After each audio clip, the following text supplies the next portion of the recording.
That's right. All right. Hello, everybody. Welcome to Decarcerate the Garden State here at Rowan University.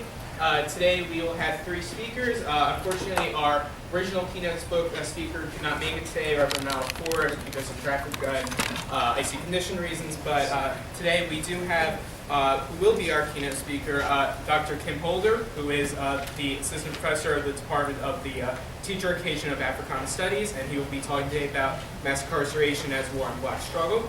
And we have Dr. Sandra Joy, who is an assistant professor of the psychology department, speaking on the brutality of mass incarceration, and student Nia Ali, who's a senior music and theater student at Rowan here, who's going to be speaker on what the impact this is on today's youth, today on the carceral states of America. And this is also hosted by Mr. Bob Wimneck, who is the co-founder of this event, Incarcerate the Garden State.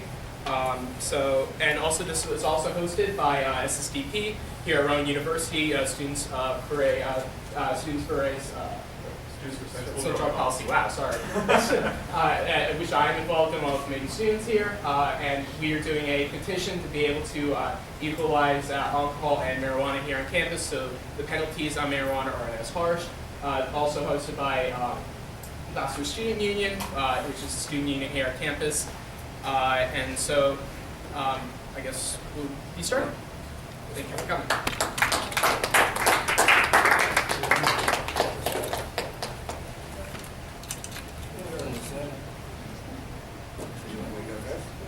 Okay.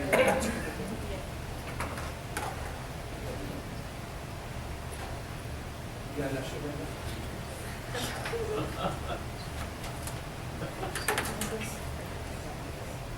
This is In the other one, sorry.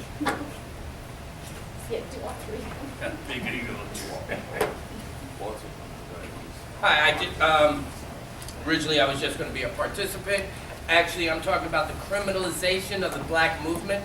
And what I'm going to do is I'm going to just go through some historical timeline of criminalization of black people in general, and then and move into the criminalization of the African American liberation struggle. All right. Okay. So from the from the beginning of African Americans participation in this society, it has been one act of criminalization of black people. So we start with the African slave trade. Okay, and from the slave trade to the Fugitive Slave Act, basically it criminalized all blacks while slavery was a particular institution. Basically, African Americans in American society, both in colonial times and early American times, were basically legally all status of a slave. And so here's a depiction of Harriet Tubman. And so now we have the convergence of just general African Americans and now people also involved in the struggle. Okay. And so here's a wanted poster. Again, criminalization of the black struggle, beginning with anti-slave movement. Okay. I'm sorry, move back. Okay.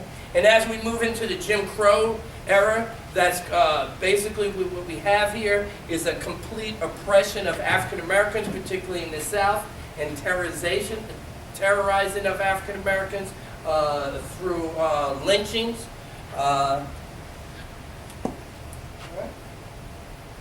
Both male and female. Okay.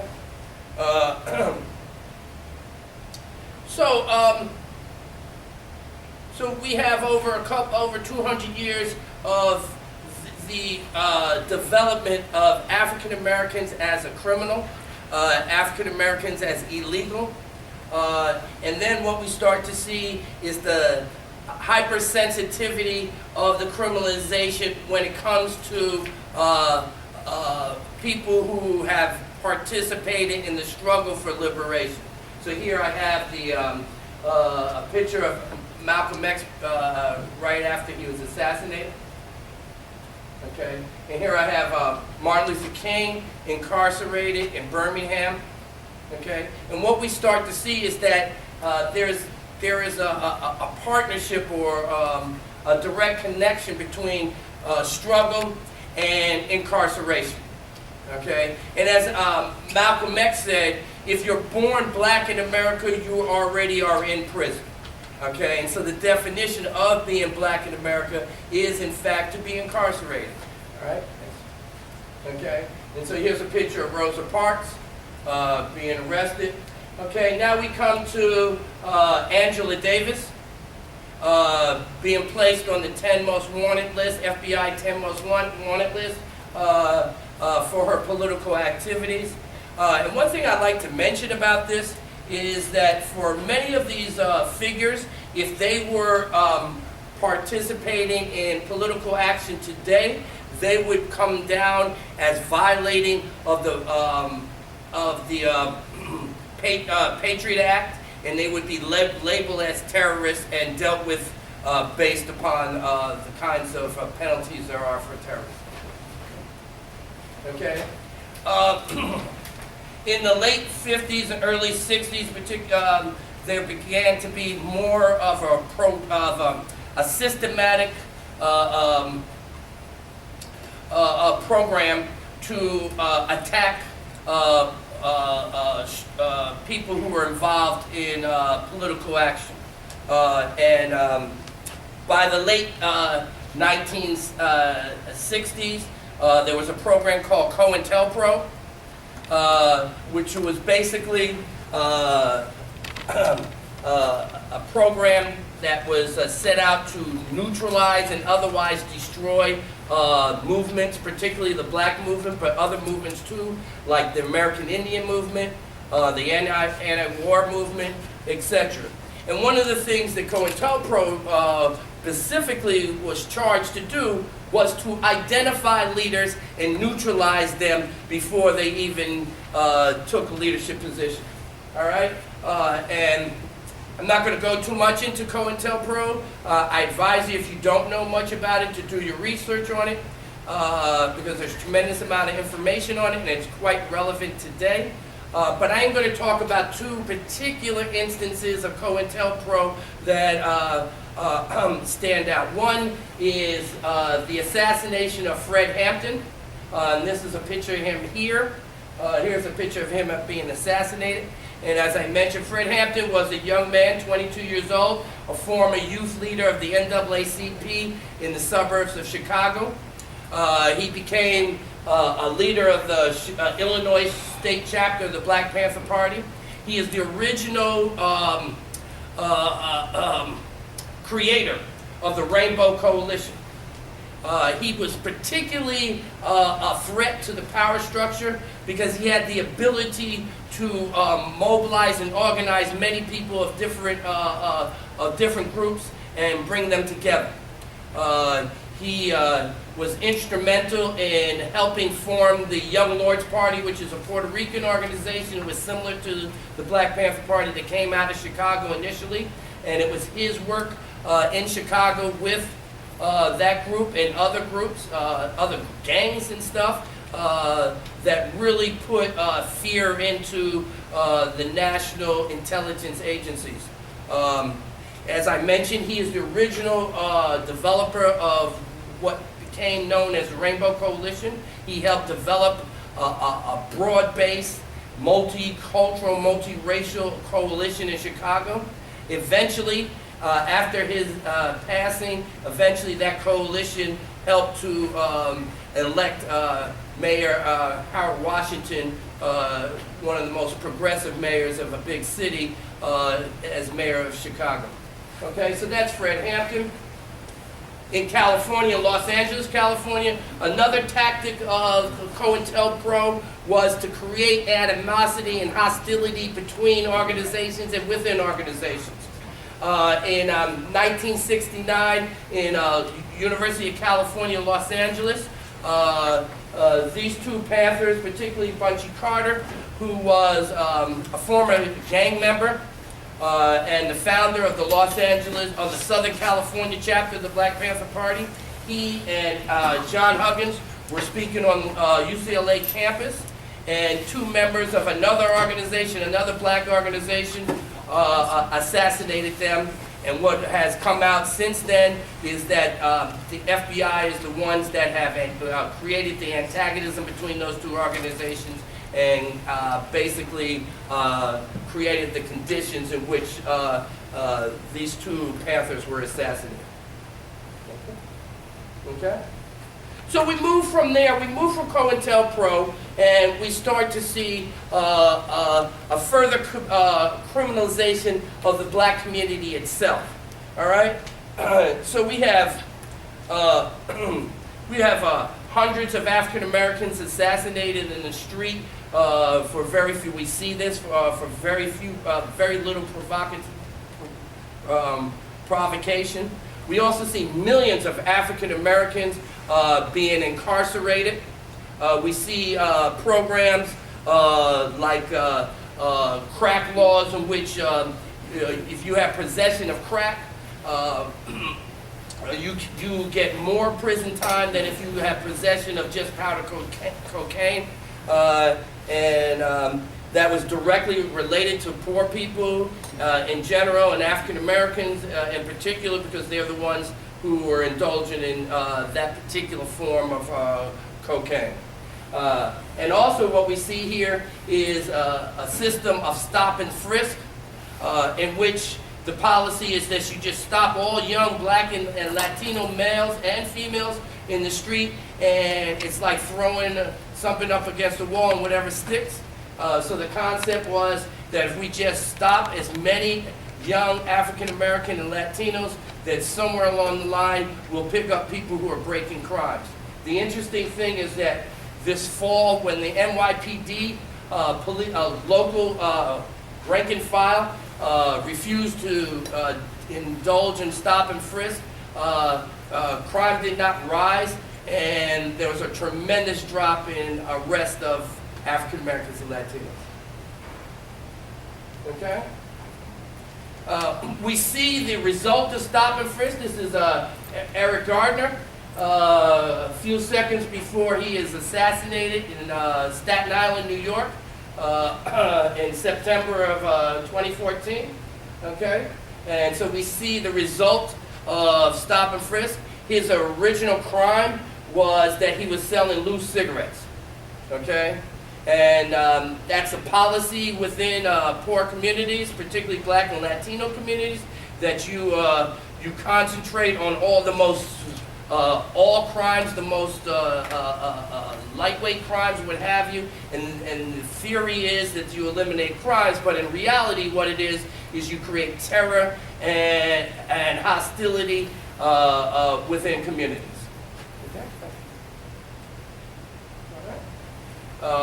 One of the most egregious offenses here in South Jersey is occurred on December 30th of 2014 in Bridgeton, New Jersey, in which, again, in a stop and frisk tactic, Jerome Reed was stopped in an automobile and, again, assassinated by two police officers. Police came down, one police officer said, "I'm going to kill you, motherfucker," and he proceeded to do that. He claims that he was feared for his life, but seconds before that, he reached in the car, pulled out a gun from the car, and took it. So therefore, he had demonstrated that, in fact, he was not in fear of his life. Okay? I think that this is significant because this is a snapshot of a video from the dash cam of his car. And what this is saying is that these police officers knew that they were being recorded, and they still acted the same. I don't know if you have viewed this video, but initially they came very hostile, using profanity, terrorizing the two occupants of the vehicle. And so what it tells me is that police officers feel that they have carte blanche to act the way they are, that in fact it's not just a few bad apples that are participating in these murders, that in fact they feel that even if it's videoed, that they will be exonerated and that the state has their back. I don't know if you viewed the video of the homeless man in Los Angeles who was also assassinated over the weekend. Again, the same thing. They claim that he grabbed for the gun. He never had control of the gun. They stood up, stepped back, and shot him numerous times in broad day with people, knowing that people were videoing this, which indicates to me that police officers feel, and they get the message, and they're not stupid, the message is out there, that in fact it is open season and they can act in any manner that they want towards these people, and they will not be punished. Okay, so we come to one of the most disturbing events or phenomena that has happened. And what has happened is that this is a wanted poster for Assata Shakur, also known as Joanne Trestmark. She was a member of the Black Panther Party. In fact, she was a Panther in my branch in Harlem, New York in 1970. We went out into the community numerous times together. I looked up to her as an older sister. She was a fantastic community organizer. We did numerous rent stripes, organizing around rent stripes in Central and North Harlem together in 1970. And based again on COINTELPRO, the systematic campaign to destroy the Black Panther Party under the disguise of COINTELPRO forced her to go into hiding. Eventually she was stopped on the New Jersey Turnpike for a broken taillight. She was shot. All forensic evidence says that she was shot with her hands up. She was subsequently convicted of murder. And based on New Jersey law that says if you're a participant in a crime and someone dies in that crime, you are charged with murder. She was convicted by an all-white jury. She had a tremendous amount of violations of her rights in picking the jury and the charge to the jury and the trial itself. Eventually, she broke out of prison with some assistance of people. And she eventually ended up in Havana, Cuba. Okay? In fact, the State Department, state of New Jersey, has always looked towards her political sanctuary in Cuba as a stumbling block for normalizing relations with Cuba. I find this to be really disturbing because what is done is now she's been placed on the 10 most wanted terrorist list, okay, for a crime that occurred or supposedly occurred in the early 1970s. She's a middle 60s grandmother, and I find it interesting that they have a $2 million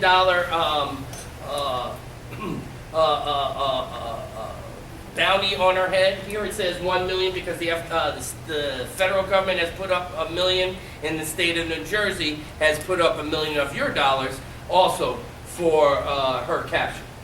Okay, and I find this to be extremely important today and nowadays because I feel that her being placed on the 10 most wanted terrorist list is a message to people who want to be active, that in fact if you are active, that this is the consequences that's going to happen.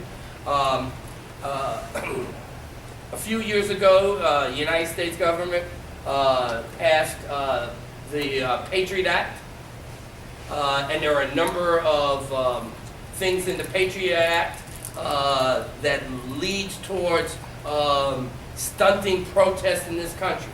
I'll give you a couple of examples. One, obviously, is Assata Shakur, but another example is this. If, in the event of demonstrating in the streets, somebody sets fire to a dumpster, that in fact, under the Patriot Act, can be determined as act of terrorism. And if it's an act of terrorism, that means that everybody who participated in that demonstration can be arrested for aiding, abetting, and participating in terrorist acts. Okay?